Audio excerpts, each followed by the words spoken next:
Inaprubahan naman ni Pangulong Bongbong Marcos ang Philippines Health System Resilience Project Phase 1 na proyekto ng Department of Health tungo sa mas pinatatag na sistema ng kalusugan.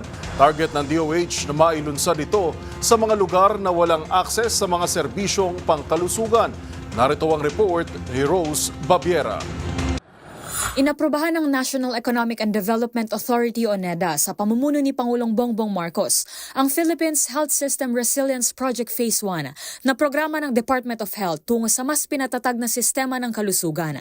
Layong mas paigtingin ng programang ito ang mga hakbang sa pag-iwas, paghahanda at pagtugon sa mga health emergencies, lalo na sa mga lugar na nangangailangan ng tulong at suporta.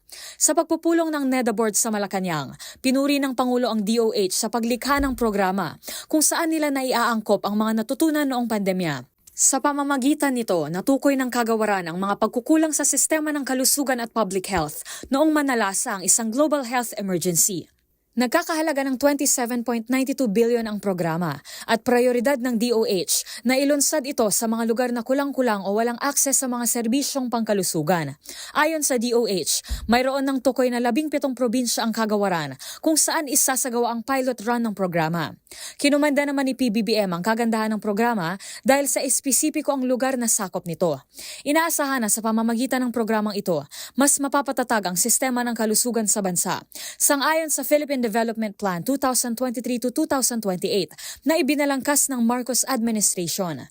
Para sa MBC TV Network News, ito si Rose Babiera. Una sa Pilipinas, una sa Pilipino.